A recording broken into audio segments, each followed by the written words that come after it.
चलिए आज साउथ कश्मीर के दिल में चलते हैं, एक ऐसी जगह जहाँ की मिट्टी और नदियों में कहानियां बसी हुई हैं। ये है हमारा एक्सप्लोरर्स गाइड टू कुलगाम। तो ये है डिस्ट्रिक्ट कुलगाम, बिल्कुल झेलम वैली के सदर्न सेक्टर में बसा हुआ है, यानी साउथ कश्मीर के एकदम सेंटर में। आज का हमारा एक्सप्लेनर इसी के बारे में है। कुलगाम का ये सफ़र हम 6 हिस्सों में तय करेंगे। पहले इसके नाम के पीछे की कहानी, फिर इसका इतिहास, उसके बाद यहाँ के सेंट्स एंड स्कॉलर्स से मिलेंगे, फिर देखेंगे इसकी खूबसूरत नेचर, समझेंगे कि इसे वैली का ग्रैनरी क्यों कहते हैं, और आखिर में यहाँ के सबसे बड़े खजानों को एक्सप्लोर करेंगे। तो शुरू करते हैं सेक्शन 1 से, the story of a name. देखिए, हर जगह के नाम के पीछे एक पहचान, एक कहानी छुपी होती है। आइए कुलगाम की कहानी पता करते हैं। बड़ी इंटरेस्टिंग बात है कि कुलगाम का नाम हमेशा से कुलगाम नहीं था। एक 13th सेंचुरी टेक्स्ट है, तज़किरा सादात इस्मानिया, उससे पता चलता है कि इसका पुराना नाम था सिम्पोरा। बाद में एक बहुत ही रिस्पेक्टेड सेंट ने इसका नाम बदलकर वो रखा जिसे हम आज जानते हैं। ये नया नाम सेंट सैयद हुसैन सिमनानी ने दिया था। उन्होंने 2 संस्कृत शब्दों को जोड़ा, कुल जिसका मतलब है क्लैन और गम यानी विलेज। तो कुलगाम का मतलब हुआ क्लैन विलेज। है ना कितना फैसिनेटिंग। तो अब जब हमें नाम की कहानी पता चल गई है, चलिए टाइम में पीछे चलते हैं। हम एकोज ऑफ हिस्ट्री को सुनेंगे और देखेंगे कि कैसे कुलगाम एक रॉयल हंटिंग ग्राउंड से एक आर्कियोलॉजिकल मार्वल बन गया। कुलगाम का इतिहास उसके कई चैप्टर्स हैं। मुगल रूल के टाइम इसे एक तहसील बनाया गया, जो एक इम्पॉर्टेंट एडमिनिस्ट्रेटिव यूनिट होता है। इसके घने जंगल और ज्योग्राफी की वजह से ये एक परफेक्ट रॉयल एस्केप था, a favourite hunting ground Shah Jahan जैसे बादशाहों का। लेकिन असली सरप्राइज तो मॉडर्न एरा में मिला, जब कुतुब नाम की आर्कियोलॉजिकल साइट पर एक पूरी खोई हुई दुनिया सामने आई। कुतुब मीनार में जो आर्टिफैक्ट्स मिले हैं, जैसे कुशाना पीरियड की स्टैम्प टाइल्स, ये वो एम्पायर है जो यहाँ 2000 साल पहले रूल करती थी। ये कोई आम चीज़ें नहीं है, ये हमें एक भूली हुई हिस्ट्री दिखाते हैं, एक ऐसी सोफिस्टिकेटेड 1st सेंचुरी सोसाइटी के बारे में बताते हैं जिनका कल्चर, सिविक सेंस और आर्ट अप्रिसिएशन कमाल का था। ये रिच हिस्ट्री सिर्फ बादशाहों और आर्टिफैक्ट्स की नहीं है, ये उन कमाल के लोगों की भी है जो इस जमीन पर चले। और इसी के साथ हम आते हैं सेक्शन 3 पर, land of cents and scholars. Kulgam की पहचान यहाँ पैदा हुए कुछ सबसे इन्फ्लुएंशियल लोगों से बनी है। ये जो नाम आप देख रहे हैं, ये बहुत बहुत सिग्निफिकेंट है। ये जगह शेख नूरुद्दीन नूरानी, जिन्हें नंद ऋषि भी कहते हैं, जैसे महान सेंट्स की जन्मभूमि थी।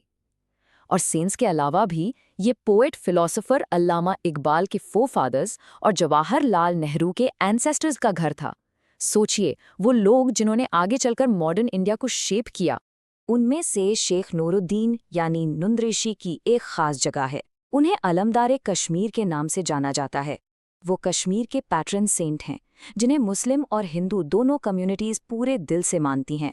और यही शेयर्ड रेवरेंस उनकी पावरफुल लेगेसी का एक बहुत बड़ा हिस्सा है। ऐसा लगता है कि ये जो डीप स्पिरिचुअल हेरिटेज है ना, इसकी झलक यहाँ के ब्रेथ टेकिंग नेचुरल ब्यूटी में भी दिखती है।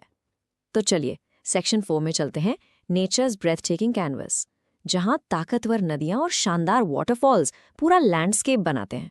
अब हम आगे सुनेंगे कि कुलगाम को ग्रैनरी ऑफ कश्मीर भी कहते हैं। तो सवाल उठता है, इस उपजाऊ जमीन की लाइफलाइन क्या है? ये सारा पानी आता कहाँ से है? बेसिकली इस फेमस ग्रैनरी को फीड क्या करता है? इसका जवाब शुरू होता है कौंसर नाग स्प्रिंग से, जो फिर पंजाल माउंटेन्स में काफ़ी ऊंचाई पर है। यही स्प्रिंग रिवर वेशाओ का सोर्स है। यही नदी नीचे बहती है और पूरे डिस्ट्रिक्ट की उपजाऊ जमीन को पानी देती है।